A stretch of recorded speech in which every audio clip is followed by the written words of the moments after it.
A medida provisória do contrato verde-amarelo, a medida provisória 905, continua sendo debatida aqui no Congresso Nacional. Comissão mista, formada por deputados e senadores, realizando a terceira audiência pública essa semana. Todas as audiências públicas com mais de 10 participantes, representantes dos trabalhadores, representantes dos empregadores, representantes da sociedade civil, de outros órgãos do governo, como, por exemplo, quem editou a medida provisória, quem elaborou a medida provisória, o Ministério da Economia, também Ministério Público do Trabalho, juízes do trabalho, todos discutindo o que muda nas relações de trabalho com essa medida provisória, que tem um objetivo principal, que é estimular a contratação de jovens, de quem nunca teve emprego, pelas empresas, mas traz ainda um conjunto enorme de modificações nas relações do trabalho, e muitas dessas mudanças estão sendo duramente questionadas, bem como o próprio projeto de estímulo à contratação, porque flexibilizaria direitos. Inclusive, a medida provisória vem sendo chamada de uma segunda reforma trabalhista, lembrando que lá em 2017 o governo Temer também já promoveu uma mudança ampla na CLT, na consolidação das leis do trabalho, mudando a legislação trabalhista que perdura aí aproximadamente 70 anos. Para a gente começar esse diálogo aqui com quem participou da audiência pública, trouxe contribuições para os deputados e senadores, eu começo pelo Márcio de Andrade, que é representante aqui do Ministério Público do Trabalho, o ramo do Ministério Público que atua junto à Justiça do Trabalho, tentando corrigir aí, perdão, eventuais abusos que existam na relação trabalhista.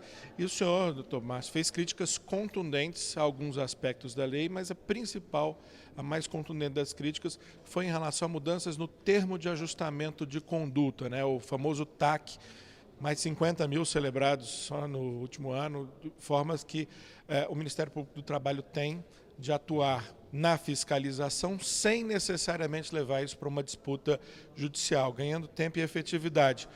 Hoje, quando o Ministério Público aplica uma multa, ele escolhe, em boa parte, como vai se dar essa punição e a destinação do dinheiro, o que está mudando pela proposta da MP, né?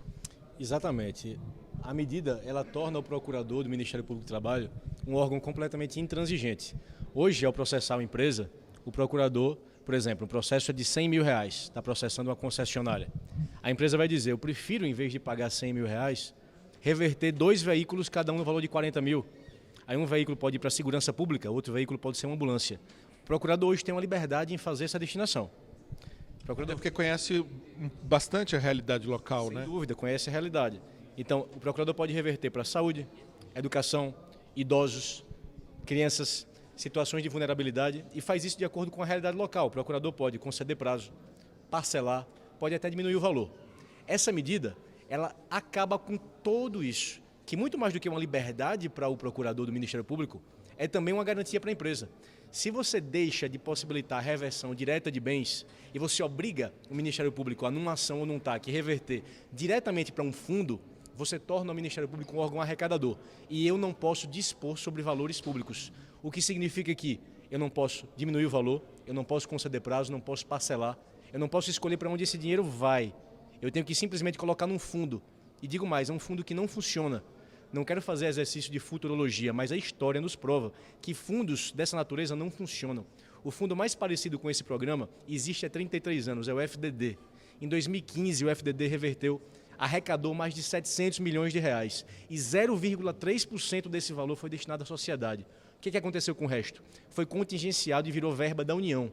Por isso que eu perguntei, essa medida vai completamente de encontro à filosofia de mais Brasil e menos Brasília. Ela é muito mais Brasília, ela concentra todo o dinheiro que iria reverter para os estados, para as sociedades, para a comunidade atingida, ela concentra no orçamento da União. Vai para o buraco negro perdido que a gente não sabe o que vai acontecer com isso. Eu quero fazendo aqui o papel de advogado do diabo, doutor Márcio. A flexibilidade, esse poder, né, que os procuradores do Ministério do Trabalho têm, ela permite esse jogo de cintura possível para fechar um acordo, um termo de ajustamento de conduta o mais próximo do necessário possível, mas, por outro lado, ele também dá algumas subjetividades aos procuradores do trabalho, e aí é que o Ministério da Economia tem incidido, dizendo que como foi citado ali pelo representante, há casos muito bons, mas há casos muito ruins, em que essa flexibilidade, esse poder que o procurador do trabalho tem, ele não usaria da melhor forma possível. Como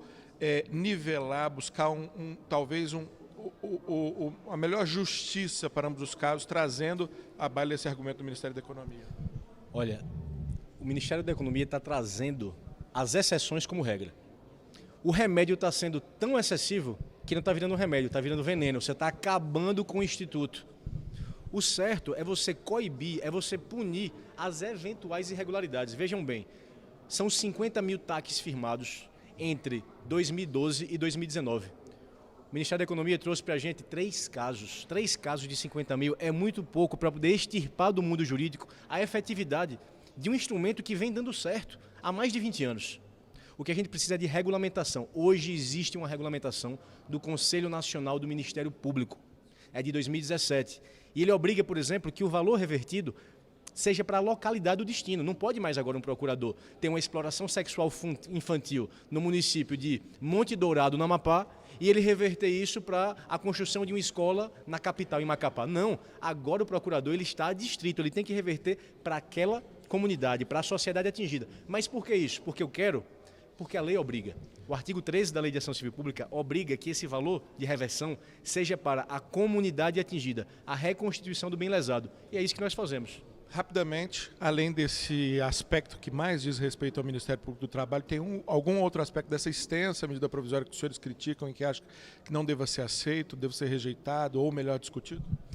Veja, o programa Verde e Amarelo, ele repete uma fórmula que não deu certo há 2 anos atrás. A reforma trabalhista, ela teve a sua concepção na diminuição de direitos para o aumento de empregos. Henrique Meirelles prometeu 6 milhões de empregos gerados pela reforma trabalhista. As cifras não chegaram nem próximas a isso. Ou seja, deu errado há 2 anos atrás e nós agora vamos repetir a mesma fórmula, vamos mais uma vez diminuir direitos para poder aumentar empregos. Eu sei que é uma questão política, vai caber ao Congresso Nacional decidir, mas eu tenho grande receio de essa fórmula, mais uma vez, não dar certo. Mais do que isso, somente um artigo da MP Verde e Amarela, da 905, o artigo 28, altera 135 dispositivos da CLT. Ou seja, é uma nova reforma trabalhista mascarada, disfarçada de uma medida de empregabilidade. Isso a gente não pode tolerar. A sociedade não é boba. Ela não vai comprar a MP da Liberdade Econômica e você altera metade da CLT. Agora, a MP do Contrato Verde e Amarelo para promover o primeiro emprego. E alterando mais uma vez mais de 100 dispositivos da CLT. A gente precisa parar com esse disfarce. O governo tem que lidar de forma honesta com o Congresso Nacional e com a sociedade, dizendo de fato o que é, e é uma nova reforma trabalhista. Perfeito. Muitíssimo obrigado, Dr. Márcio Andrade, representante do Ministério Público do Trabalho, que é o secretário de Relações Institucionais. Obrigado mais uma vez. Vamos ouvir o outro lado. Eu convidei aqui o Dr. Bruno Bianco, que até bem pouco tempo era secretário adjunto especial de Previdência e Trabalho, mas está assumindo a titularidade dessa pasta, né? Acho que tem em resposta à atuação que o senhor teve na reforma da Previdência, que foi vitoriosa. Eu acho que você vai lembrar, fizemos muitas entrevistas com o Dr. Bruno Bianco, agora tratando do que o representante do Ministério Público do Trabalho chamou de segunda reforma trabalhista disfarçada. Eu gostaria de começar por esse ponto, porque de fato a medida provisória ela traz ali por volta de seus 30%, 40% o programa Verde e Amarelo, com desburocratização para contratação para primeiro emprego dos mais jovens, mas ela mexe em muitos pontos da consolidação das leis do trabalho, o que tem gerado muitas resistências aqui na casa, diversas categorias. Só categorias que perdem o registro, por exemplo, são 13. O governo pode negociar ou abrir mão de parte dessa ousada tentativa para garantir o programa do primeiro emprego? O que é prioridade nessa matéria? Veja só, agradeço a oportunidade, também agradeço os votos.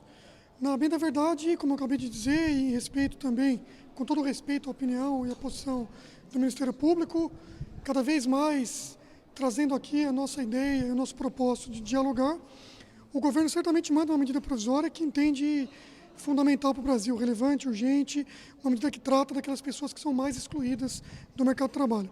Quando se fala em redução de direitos, se usa como paradigma aquelas pessoas que estão empregadas, com bons empregos, mas se esquece que grande parte do Brasil é informal. Então nós temos vários objetivos nesta medida provisória, especialmente a formalização, trazer as pessoas para dentro do mercado de trabalho, empregar o jovem que tem maior dificuldade de acessar o mercado de trabalho e, obviamente, trazemos a medida provisória sem nenhum ardil, muito pelo contrário, né?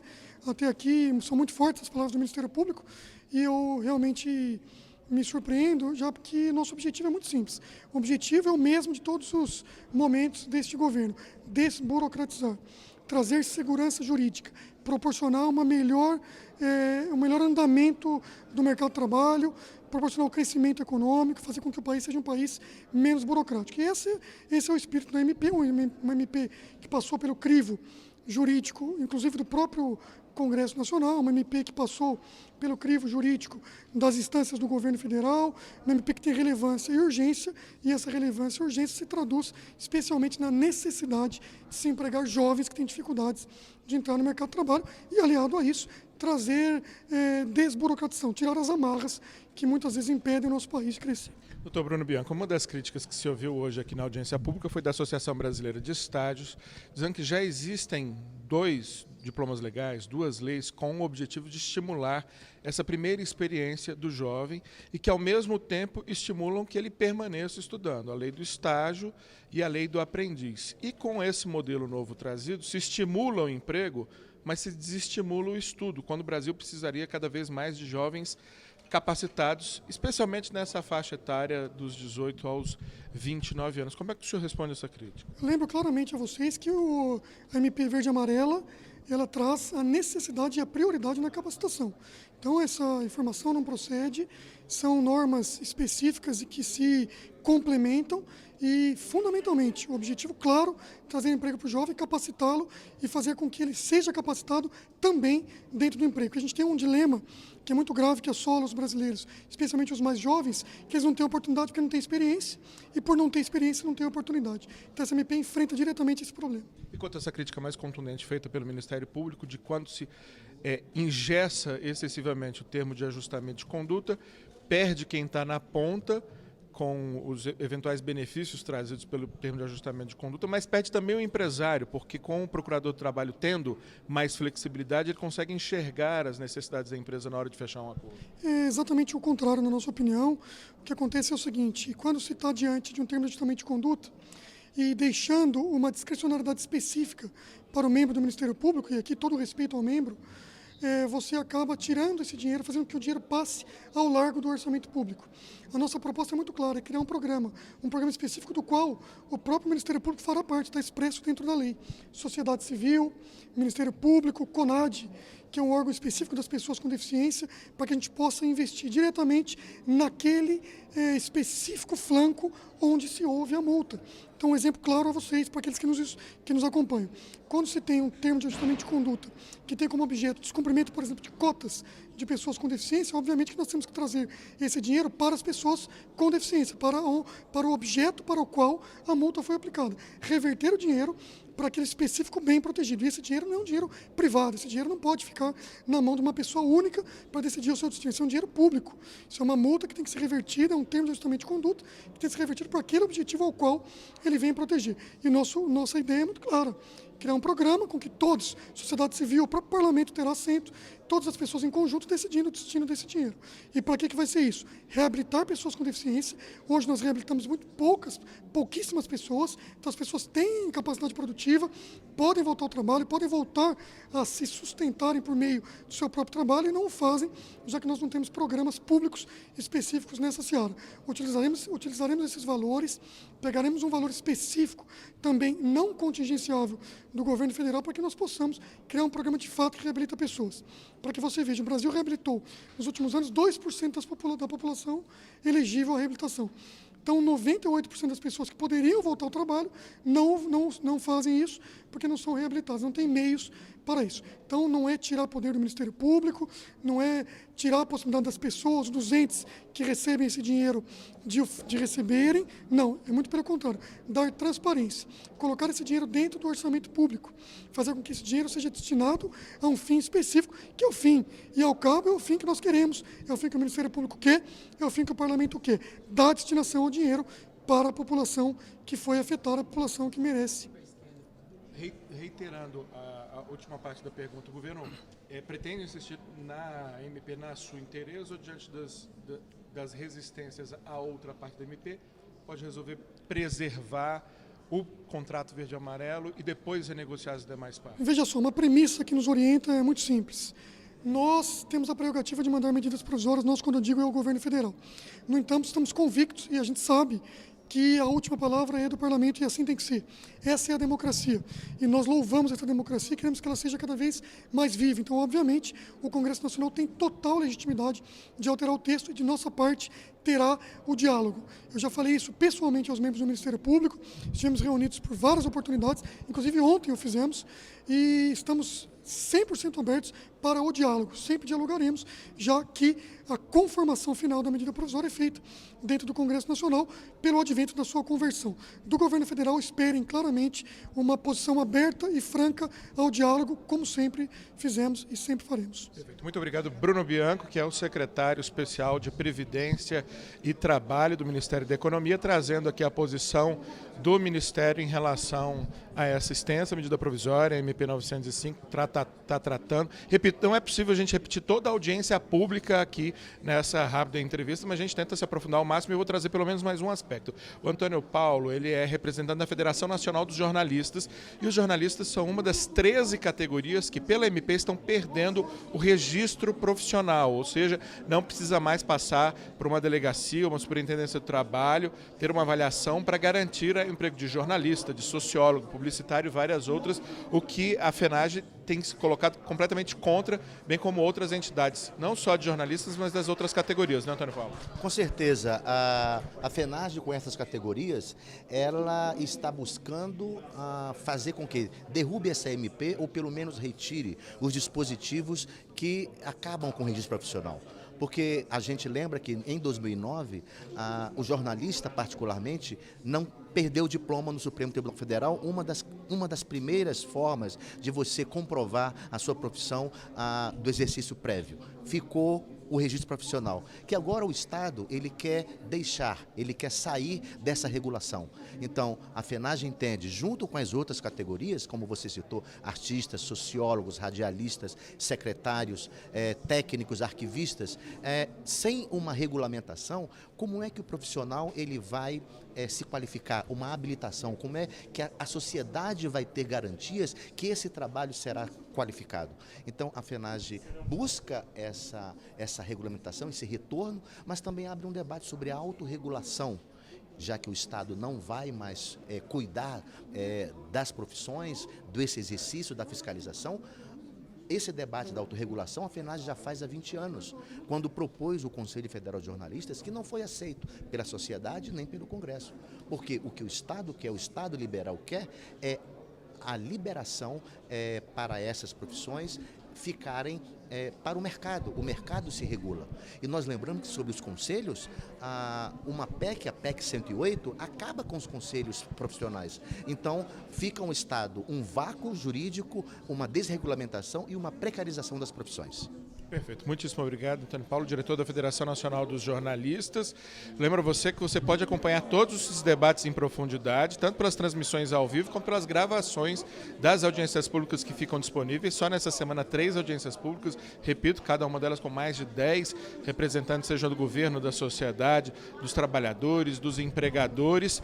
E a perspectiva do relator, o deputado Cristino Áureo, do PP do Rio de Janeiro, é apresentar o seu relatório entre o dia 18 e o dia 19 desse mês, fazendo avançar a matéria. Hoje, inclusive, ele chegou a reiterar um dos aspectos relativos a esse debate, que é sobre a jornada dos bancários, que é flexibilizada. Hoje a jornada dos bancários é de 6 horas, passaria para ser de 8 horas, de acordo com essa legislação, e na perspectiva de, inclusive, privatização do Banco do Brasil, e ele se colocou frontalmente contrário a essa medida. Antes da gente encerrar, vamos dar um pulinho lá dentro mais uma vez, só para você ver o que está rolando na audiência pública, que, repito, reúne representantes do Ministério Público do Trabalho, juízes do trabalho, representantes da sociedade, representantes dos empregadores, representantes dos empregados, dos trabalhadores, das muitas categorias que estão sendo desregulamentadas.